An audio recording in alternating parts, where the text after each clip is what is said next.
Welcome to the Great People Show, your guide to greatness, your GPS to excellence. Here's your host, J.J. White. Hi, everyone, and welcome to the Great People Show. I am your host, J.J. White, and back in the Great People studio is my friend and colleague and co-host, James Munsey. Good morning, brother. Good morning, man. How are you? You know, I feel liberated, man. Why is that? I told you why before the show started. That's right. I feel like a new man. Is it the haircut? It's a new shirt, actually. Oh, okay. And the haircut. You know, I can't call claim to just about any of this stuff because Sam helps me in my fashion. She helps me in my style. Mm-hmm. I accept her help very well, James. That's good. I must admit, I accept her help very well. Today's show is about accepting help. And we want to thank you all for being here, whether you're listening to us on Facebook Live, the podcast, perhaps on radio here in Richmond at 92.7 FM, The Answer. Thank you for being here and allowing us to be a part of your journey. Every single week, we bring to you the insights and inspiration for a life of significance, which in our book is serving others. And a big part of serving others is making sure that others can serve us. Because if we're always serving everything to ourselves, doing everything ourselves, accomplishing everything ourselves, if you often say, if not every day, no, don't worry, I've got this, you may have some trouble accepting help. James, do you have trouble accepting help? Big time. Do you really? I'm horrible at accepting help. I never Why is that? Because I'm a helper, man. I'm the guy. I like to help other people, and I can't stand asking other people to help me. But what if it's unsolicited help? You're not asking them for help; they're just offering help. How are you with that? I'm good. It depends on what type of help it is. Like if it's moving a heavy piece of furniture, then that's great. If it's in the work environment, it's really tough for me because I have this really bad attitude of, if I want it done right, I need to do it myself. And it has kept me from empowering other people. I've tried a few times in my career to have an assistant of some sort, and I have failed miserably at every attempt. And it's my fault, not theirs, because I am not good at letting other people do what I feel like is my work. Does that mean you have trouble delegating too? I'm a good delegator. Like at work, I have a great team of people who, do operations management, and I'm very good at delegating those responsibilities. I don't get in the weeds, but for the projects that I am personally working on, I have trouble handing aspects of those off. It's hard to describe without, getting into detail, but it's a complicated issue. But yeah, it is. How about you? Yeah. I just over the weekend, this is a great example. Doing a little bit of home improvement. I had to replace one of our ceiling fans. It needed to be replaced, and we're slowly switching out our normal can lights to LED conversion kits. And I had it. There really wasn't anything I needed any help with. It's not like I had big things to lift or anything like that. And Sam just out of nowhere says, "Is there anything I can do to help?" And my instant reaction was like, "No, I got this. Yeah, I got this." I think I missed an opportunity there because even if your spouse asked you if they want to help you, then sure, just say yes, even if they're just hanging around talking to you. Yeah. Sometimes that's a nice little blessing, but my instant reaction to that was, no, there's really nothing you can do to help me accomplish this goal right now. In fact, and I didn't think about this, but I'm sure I was processing it, if you do help me, it'll probably take me longer to do it. Therefore, it's probably just better off that you don't help me. But there's so much more that people want to do to help you than just help you. There's just so much more to the equation, and we're gonna break this whole thing down, and try to answer the question: why do we have so much trouble asking people for help? And even worse, I get that part of it because it's sometimes burdensome to other people to go to them and ask them to help you. But what about all the times that people offer you assistance and help, and you immediately refute it? Why are people so unwilling to accept help that we are perfectly happy to give them? Like it's like, I want to help you. Because, well, I'll tell you, it's a lot of different things, but one thing is some of us have been damaged by help in the past really screwing things up. I mean, that's, the whole if you want it done right, do it yourself, moniker comes from. is a lot of us having bad experiences when we allow other people to help. I think of a Facebook comment that we had just last night. This one actually may have come in overnight. Yesterday, we went to social media and asked the question, do you have trouble accepting help and why? And Connie said, it has always come at too high of a price. Now, that's a very, very cryptic answer, but I think she's hitting to what you're talking about right now is anytime that we have allowed other people into our lives to help us, it could easily go wrong, and often it has. Yeah. For whatever reason. I started diving into this topic and started by answering the question, why are you unwilling to accept help? And that's how I often prepare for the show is I create a series of questions that I want to try to answer around this topic, because these are the questions that you probably have as you're thinking about this topic and how it impacts your life. So I literally had to cut myself off here. There were so many answers to this question of why are you unwilling to accept help? I don't even know where to start, James. I mean, there's like 10 here that I came up with, and there were so many more. So in no particular order, why are you willing to I'm going to have to constantly correct myself. Unwilling. Why are you unwilling to accept help? So, one, you have pride. Pride. Yeah. It's a huge stumbling block in our life. And most people believe that it's their pride that has enabled them to get to this point in life. Well, I'm my number one advocate. No one's looking out for me more than I am. It's this self-centered, in many cases, absorbed feeling that you are the only person on this earth, and then you quickly get to the point where the only person on earth that matters because you're only in control of one thing, and that's yourself. So that starts to translate into pride, and that becomes a massive barrier to being unwilling to accept other people's help. And here's another answer. You don't feel like you deserve it. Mm-hmm. That so many people come into your life and say, I can help you with this, I can help you with that. And the reason you're unwilling to accept it is because you truly believe you are not deserving of someone's help for whatever reason. And sometimes we've been in situations where we've been asked for help and we feel obligated to give it to another person, but it's really inconvenienced us. And so we put those feelings onto the other people that are asking us for help, right? So, if JJ asked me for help and it really I helped him, but it really inconvenienced me that day, took me away from my family or whatnot. Now, when I need help, I'm like, golly, but the last time I was asked for help, it really screwed me up. I don't want to do that to somebody else. Yeah, we perceive that everybody is thinking like we're thinking, right, or everyone is feeling like we're feeling. And if you felt like someone in your life didn't deserve the help, then it's real easy for you to feel like you don't deserve the help either. Mm-hmm. Another reason why you are unwilling to accept help is because you can't admit you've got a problem.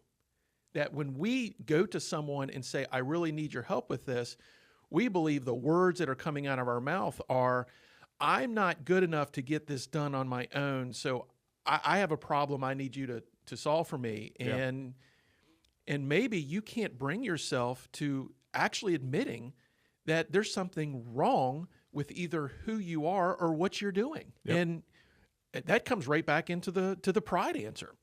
It does. It absolutely does. And, the first part of admitting that you have a problem is to figure out why you have that problem to begin with, right? And we talked about that sometimes people have been jaded because of help disasters in the past. And it can traumatize us in a way. Yeah, no doubt about it. The other one is very much attached to this is the reason you're unwilling to accept help is because you think it's a sign of weakness. Mm-hmm. And I saw all over our social media research question, and we've seen this in the past with many of the other questions that we ask, that asking for help is actually a sign of strength. Relying on other people is a sign of strength because think about it, folks. There's no way you can accomplish everything you want to and need to in this life by yourself. Right. And where, you think it's a sign of weakness, people, and we talked a minute ago about not wanting to ask for help because it put us out once when, and we were sort of traumatized by that. People want to help other people. And a lot of the time, it can actually bring friends closer together to ask for help. Just like I mentioned at the top of the show when Sam asked to help me with the home improvement. I mean, that could have been a bonding exercise between me and her, and I didn't even think about that. Oh, exactly. And most of the time, we don't think about that when other people want to help us. Sometimes it's neat just to have someone around, even if we are completely willing and able to do it by ourselves. Yeah. And another reason you're unwilling to accept help is because you think it's vulnerable. Yeah, and that goes right into the sign of weakness, right? I mean, those are different emotions, but they're in the same vein as each other. Yeah, I mean, asking for help means, I'm vulnerable. Hey, JJ, I can't do this. I'm not. You might think I'm not strong enough to do this on my own. It's admitting to you, admitting to a friend that I can't do it. I need help. Maybe that's why Connie put that on Facebook. Maybe is because in times past she was vulnerable and it bit her. Yeah. And it brought hurt and turmoil. It's interesting because we don't usually attach accepting help and asking for help to getting hurt and being vulnerable. I mean, I've never really put those two things together, but I guess, and if I thought long and hard about it, I could certainly find an example in my life where we've opened up to someone thinking they're going to help us when really they just were out to get us. Yeah. Or not necessarily to get us, but they were more concerned with their own self, what's the word I'm looking for? Gain, rather than truly helping us. And it just takes one person, folks. It just takes one person in your life to really screw that up for a dozen people after them or 100 people after them to want to come into your life and do something for you. Yep. Yeah, exactly. And the next one we have on here, you're in denial of the issue. Yeah. Like, how many times have you ever had someone to come up to you and ask you for help, and you look at them and you go, why would I need help? Like, this is like, there's nothing wrong here. Like, anybody could do this themselves. And in fact, you may have even said that sarcastically out loud to that person. But if they're offering help, they may be seeing something that you can't see. And that's one of the greatest values of being able to have people around us in our life, is to see things that we can't see for ourselves.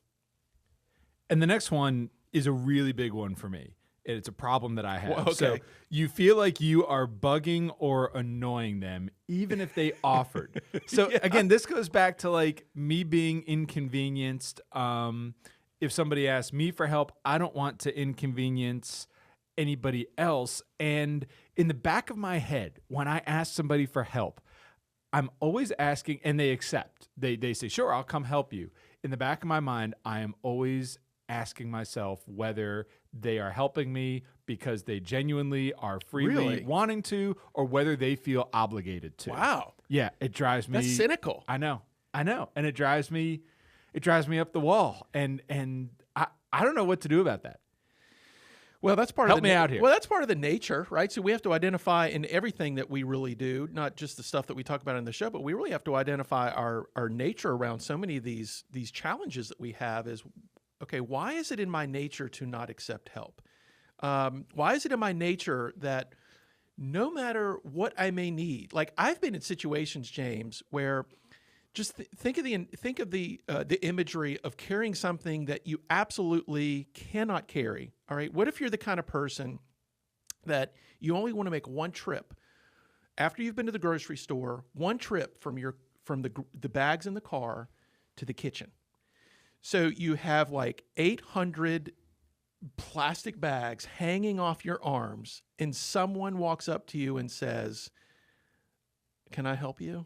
And your response is, "No, I got it," because you're getting it, right? Yeah. Because you're in motion of getting it, and yet we still feel like that person who obviously sees some need in us, we think we're bugging them by letting them help us. Yeah. I mean, that's so irrational. And I've never proclaimed on this show or anywhere in life that generally people are rational people. Mm-hmm. In fact, if anything, most of us are irrational most of the time. But for us to believe or even make a statement that someone walks up to you and said, "Can I help you?" and then you say back to them, "No, I don't want to bother you." Mm-hmm. It's like they just walked up. They just walked up to offer you help. How would that be bugging them? Well, from our perspective, we feel like we're an inconvenience to that person. I don't think this particular part of the issue has anything to do with accepting help. I think this has to do with our lack of self-confidence in who we are. Yeah, but if I'm being completely honest with myself and you and our listeners here, JJ, I will tell you that there have been times that I've come upon somebody, and it could be a friend, a family member, a stranger, it doesn't matter, and they've been in a situation like that where they're carrying the bags. And I have felt obligated to ask them if they need help, where in the back of my mind, to be honest, I'm hoping that they say no. Right, okay. And, let's be honest. I mean, we've all been there. Because you really don't want to do it. Yeah. But it's a nice thing to do. And so, again, we remember a time that we were in that position. And so when somebody else comes up to us, we say, no, I got it. Because, again, you're feeling like you're annoying them. Well, Yetta on Facebook Live just said what I wanted to say earlier, and I truly believe is, we say no because subconsciously we don't believe we are worthy. Yep, I wouldn't disagree. And if that person comes up to you and asks you for help and your instant reaction is, well, I don't want to bug that person, that's really on you. That has nothing to do with the other person. That's you. You have convinced yourself that you're not worthy of that help. I think that's just an easy way out. I think that's just an easy reaction to a situation that you're uncomfortable about, because part of us breaking this out is you're very uncomfortable with people asking you for help. In fact, many of you get anxiety because someone wants to insert their life into yours. Yeah, just by doing something simple to help. That's right. And so this next one, I have never really felt myself, but I think it's a good one. So another reason why you're unwilling to accept help, you are cynical and you think that there are always strings attached. Oh, yeah. So, I get that. My view is kind of the opposite. So, I remodeled a bathroom in our house a couple years ago, and I needed a ton of help for that, and I asked for it. And so I had a lot of friends over the course of this 8-month project who came over and assisted me. And it's not that I'm cynical thinking there are strings attached. In fact, to this day, I am begging some of these people for something I can do to help them, because some of these people gave so generously their time. Yeah, you feel obligated to repay the favor. Yeah, not in a bad way, though. I genuinely want to, help them. That's a good feeling. Because they really, some of these guys spent 30 plus hours at my house helping me. That's a really good sign. But I guess some people, they take the more cynical approach and think, oh, well, there's going to be strings attached to this. I think it goes back to something we said earlier. It's because in past times, we have received help from people, and then they attach strings to it. Mm-hmm. And now, any time in life when you notice that another human being, especially a human being that you care about, is going to do something for you and attach strings, it makes you vulnerable. Yeah. Yeah, and again, I guess there are people who look at it that way.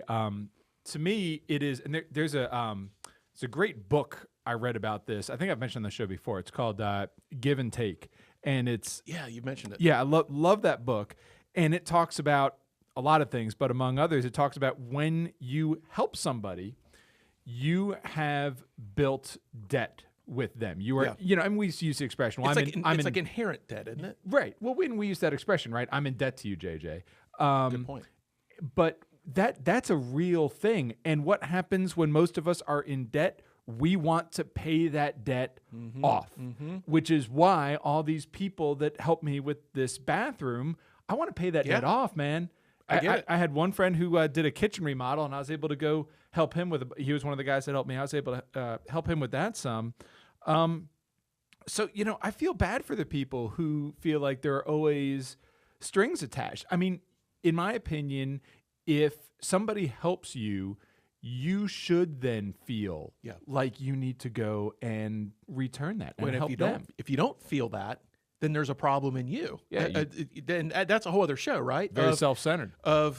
Or how many people are giving you help and you feel like they're obligated to give you this help, right? Because of things you've done for them in the past. Yep. This, to me, it's almost like This is a Christmas morning example. Mm-hmm. How many times have you not given someone a present because you gave them a present for several years in a row and didn't get one back? Yeah. So at some point you said, I'm not going to do it anymore. Yep. It's the debt you're talking about. It's the social capital that we build amongst each other that some people feel obligated to pay back and some people don't. One of my favorite responses to, well, oftentimes you say, well, you don't have to do that. Like some people will offer help and say, you don't have to do that. My favorite response to that is, you're right, I don't, but I want to. Mm-hmm. And that at that moment, I've had people say that. At that moment, I realized, wow, they really do want to help, because this is about doing things that people don't have to do, and letting them do it. And so being on the other side of this formula can be frustrating. I don't want to talk too much about the problems that you have in giving other people help. I was actually thinking about making that the next show, flipping the script around, because we need to start with you and your ability to accept help. But there was a great article on our friends from psychologytoday.com from a guy named Leon Seltzer, where it says 4 reasons someone might reject your help. Mm-hmm. So this is really looking at it from the other person's point of view. And he laid out 4 reasons why other people may not accept your help. Might they be too proud to accept your offer? Mm-hmm. Sure, we've already talked about that one. As a matter of personal pride, they might feel that to take what you're offering them would be to admit inferiority, inadequacy, dependency, or defeat. I mean, those were 4 more things we could have put on that list earlier, that people feel this. You might be feeling that whenever someone offers you help. You might feel inferior. I mean, I never really thought about that. It's if someone has immediately put themselves in a position with you to be able to offer you help, you could easily feel inferior to them. And because it's that person, you won't let them help you. I mean, you could, but we all need to accept, and this is such an obvious thing to say, we all need to accept the fact that we can't be good at everything. Amen. I mean, again, going back to that bathroom remodel, JJ, I had to do a ton of plumbing work and about drainage and slopes, and I don't understand how drain pipes need to be let out. Well, I have a friend who is a plumber, and he is also a firefighter, but he came over and he helped me replumb the entire bathroom. And I mean, I didn't feel inferior. No. I've helped him with things. I would have felt inferior. Well, from a plumbing perspective, I would have felt very inferior. Depends. Well, I'm sorry. I guess it depends on your definition of inferior. Of course, I felt inferior in that I didn't know what the heck. Maybe you felt inadequate as you watched him do his thing. But why would that be a reason for me not to ask for help? I mean, the alternative would be for me to try to do it myself and likely end up with a plumbing disaster that we don't want to think about on this show. Spending a lot of money. Yeah. I mean, so I don't know. I think we all have to leave our egos at the door sometimes. Mm-hmm. And again, this is sort of a buzz thing you hear a lot. We need to be willing to ask for help. Yeah. So a lot of people, like you and me, if we were looking for someone to help with plumbing, I would find no problem in finding someone that knows more than I do. I'm dealing with an issue in the back of my house right now, and I'm looking for someone because it's beyond my technical skills. I have no problem in finding someone, especially if they're going to help me and not charge me anything, just do it out of the goodness of their heart, that knows way more than that. There's just a whole lot of people, and I think many people listening to the show right now that won't do it because they feel inadequate. Yeah. That you feel inadequate to other people in your life.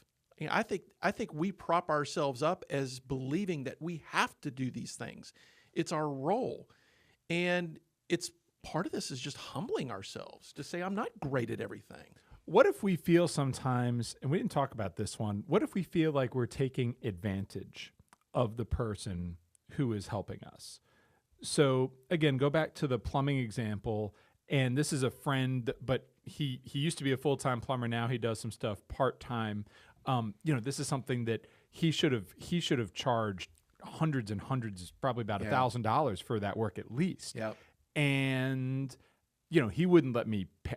He would have been insulted if I had asked him if I could pay him. Right. But in the back of your head, you've got that bird in your ear saying, hey, you're taking advantage of this guy or this girl? Well, this is a constant theme on today's show. I think that is probably rooted in the fact that other people have taken advantage of your help. Yeah. So you see how easy it is for someone to do it. Therefore, you believe it could happen to you, and you're doing it to other people. Like, I think that's what a lot of people are worried about. They're worried that maybe there's this inherent fear of all these things that creeps into all of these decisions because we've been a part of this at some point in our life. It's very psychological, James. I think it gets into the root of who we are on why we can't do these things. Yetta, again, on Facebook Live said that it hits our core beliefs. It says, I'm not lovable, I'm not worthy, I'm not safe, I'm not whole. If we have to ask other people to come in and do these things, and sometimes it's a rescue. So if people are coming in to rescue us, then we get so vulnerable in those situations. Yeah. No, we do, and so what's next on our list here about why we might reject help. Well, it's why we need to accept help. Why we need to accept help. There's a huge case for why we should accept help. Number one is you were designed for help. Whenever you were born, folks, you weren't born to go at it alone. And this is going to be a random thought I just had. I was watching a video on Facebook the other day of some sort of a lizard being born in a tree. Mm-hmm. And do you know when this lizard is born, the mom just walks away? I don't know that at all. It was the saddest thing I think I've ever seen on Facebook, of this little baby lizard that was born and then mama just goes away. And all these people are commenting going, they were in disbelief. Does mom take care of the baby? Where does mom go? Right. And there were some experts that jumped in and said, no, that's it. Well, human beings were never designed to be that way. No. I mean, we were designed from the very beginning, from second one, to accept help from other people. And of course, it's natural as we grow older and we become more independent that we don't need as much help, but we were never designed to be helpless. Mm-hmm. Yet, many of you right now have constructed a life of helplessness, meaning you will not ask people for help. Other people may at some point have offered to give you help, but you've rejected it enough that those people aren't going to offer help anymore. Mm-hmm. I can't tell you how many phone calls I get from distraught parents that want me to come and talk to their children, adult children usually, because they have exhausted all of their abilities to help them figure out what they want to be when they grow up. Wow. And as a parent, I totally get that. Mm-hmm. I want to be that helping hand. I heard a saying one time, it's up to my child to pull themselves up by the bootstraps. It's my role to make sure they have bootstraps. Yeah.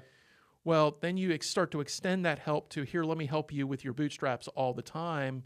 And naturally people say, Mom, Dad, leave me alone, go away. They become unaccepting of help. I do think there's a whole other dynamic here when it comes to accepting help from parents and spouses than accepting help from other friends and even strangers, because all this emotional baggage that comes along with those relationships.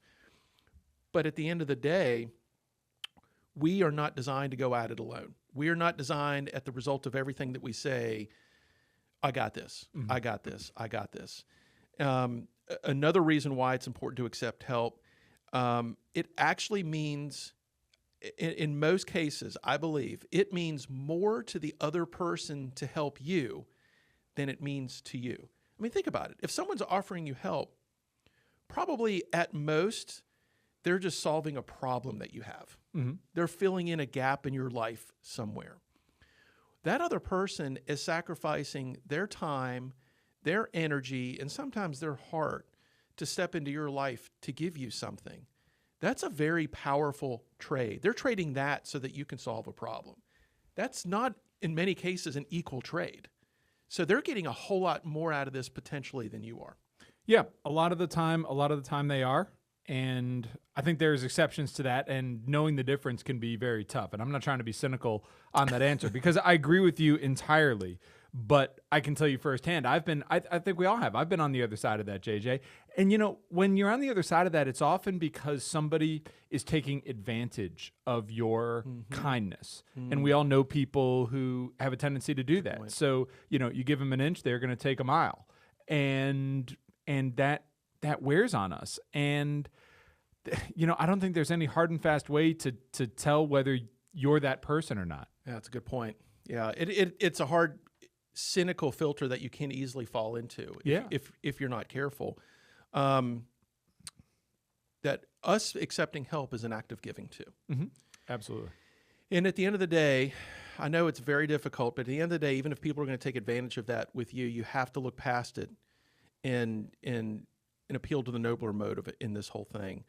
Another part of that nobler motive is if you're regularly and even constantly not accepting help from other people, you're probably insulting them. Mm-hmm. Like if I went out of my way to offer someone help and the sacrifice was big and obvious and they say no, I feel unappreciated. Yeah. Yeah. Especially when it's a no-brainer on their part. Well, and especially if you were to see the person fail without your help, you know, in that example where the person's carrying all those groceries and you offer help and they say no, and then, you know, you drop a bag and all the eggs break or whatnot. I mean, what is that going to say to the other person? My gosh, I was right here. I offered my help. There's probably not positive thoughts on that other person's quality of decision-making. That's for sure. I mean, I've said so many times on this show that we are where we are today as a result of all the decisions we've ever made. And if there's one decision that should come a lot easier to you folks is when people ask you to give you help, just say yes. Just say yes. Say yes all the time. Because what's the worst that can happen in this situation? Yeah, maybe they take advantage of you. Yeah, maybe they make it worse or disappointed. But what a great gift that they are giving you by just wanting to be a part of your life. That's right. And helping each other brings us closer together as friends, as family. Sometimes it can help you build a friendship. Good point. I mean, now, can I ask a real quick question? Yeah. What about people that offer you help and you don't know anything about them? Ooh. Now, because you just mentioned build friendships and relationships, like that's where I get a little skittish. Yeah. When people want to help me and they don't even I literally don't know who they are. So there is a trust factor there. There's a quality factor there. There's a defensiveness maybe. You probably know them from somewhere though. You know, so maybe you don't know them, but what I mean is you have a friend who knows them. So a great example, again, going back to this bathroom project, I had to pour a base concrete. I built my own shower pan and had to pour concrete essentially in there. And one of my friends that was helping me said, "Oh, I've got a buddy who knows all about that. He actually has his own cement mixer. Mm-hmm. You know, he loves this stuff. If you want, I'll have him come over. He'll bring his cement mixer and he'll help us pour the shower pan." Mm-hmm. And he did, and I got to know him and got to be friends with him. So, you know, I mean, it's probably not just somebody walking up the street. It's probably, you know, you're probably getting meeting them through somebody else. And it's interesting because just as you're mentioning that, I was thinking of another story. A friend of mine reached out that watches the show. He knows we do podcasting and radio show. And he said, "Hey, I've got someone that's trying to build their own studio for business reasons. Do you mind if I put you two in touch?" Mm-hmm. And this guy's been all over my advice. And I've had to tell him, I'm like, you know, I'm not an audio engineer. I'm not a contractor. I'm kind of like making sure he knows, but this guy doesn't know me from Adam. And they're taking a lot of what I say is gospel on building out the studio. Well, look at this place. Well, man. I mean, it is amazing, but I mean, at the end of the day, it's interesting that I think people that are trusting, that they are relying on other people to get ahead in this world will get further in this world. A question that I'm posing to you right now is, do you really think you can do more in this world by yourself? Mm-hmm. If you really, truly believe that you can do more in this world by yourself, then go for it, folks. Don't ask for help. Don't accept any help that you get. Just, if it is to be, it is up to me. Write that down and paint it on your wall. But I got to believe that that's not actually going to manifest for you, that you're not going to be able to get that much further in the world all by yourself. So 3 things that we're going to leave you with here today to help you on how to accept help. Number 1, none of this is going to work unless you're vulnerable. Mm-hmm. You have to put down some of the defenses. So many of these things that I saw on Facebook in response to our research question is you have to let go of the fact that you think you can do everything better than yourself. Raphael said that blinds me of the fact that any help is better than no help. You have to truly believe that as you bring someone into your life, that some help is better than no help. Here's another interesting one. Actually, the last 2, there's only 3 on this list. The last 2 are very, very much tied in together. That if you want to practice accepting help better, then you have to start paying it forward. Anytime someone does help you with anything, ask yourself, what could I do to help someone else? Most people don't want anything in return. Like you're talking about, I loved your story at the top of the show about all these people come in and help you in your house, and you feel like you want to repay them. I would bet to say none of those guys wanted anything back in return. Oh no, absolutely not. Nothing back in return. Yep. And so whenever someone does something to you, and you have that feeling of obligation that may hold you back from accepting help from others in the future, go take that and oblige someone else with that. Pay that forward to someone else. Because the best way, the third thing to do here, the best way to practice accepting help is practice giving help. The more that you give, the more that you will enable yourself to receive. And not only is that a good thing, it's a necessary thing for you to not just be successful here, but to really find your purpose and realize your significance isn't just in the work that you do or the time you spend with your family. I get all that stuff, but you have to get out of your comfort zone and start helping other people. And then you'll start to see that whenever people are wanting to help you, these are blessings. These aren't curses. We say at the top of the show almost every single week, the number one part of being a great person is service to others. And those who give the most tend to receive the most. That shouldn't be your motivation. Right. But like you said, I mean, and so you're saying, well, how can I practice giving help? Go to a soup kitchen. Go help with Habitat for Humanity. There are so many ways that you can give help. You probably know a friend in need or an elderly neighbor who needs help around their house. There's a million ways that you can get out and help. And think about what that will do the next time someone offers you help, how good you know that's going to make them feel by being able to share that part of their life with you. Even if it's a spouse and you don't need their help, say, sure, why not? Let's just spend some time together. Yep. It's one of the most valuable, that is the most valuable commodity that we have in our life. Amen. Is time. And we want to thank you for sharing your time with us here this morning or wherever you're listening to, whenever you're listening to us this afternoon, evening. Of course, if you go to our website, you can catch all of our show and our content. It's greatpeopleshow.com. If you're a listener to the podcast and you happen to catch us on iTunes, please give us a rating. Even if it's not such a great rating, we'll take it. It helps us get better. And you can always reach out to me at jj@greatpeopleshow.com. We want to thank you for being here. Catch our show every single week, normally on Thursdays. Sometimes it's on Tuesdays. Maybe it'll be on a Wednesdays. We'll we like to keep you hopping. Have a great one. See ya. Thanks for joining us. Tune in to the Great People Show again next week.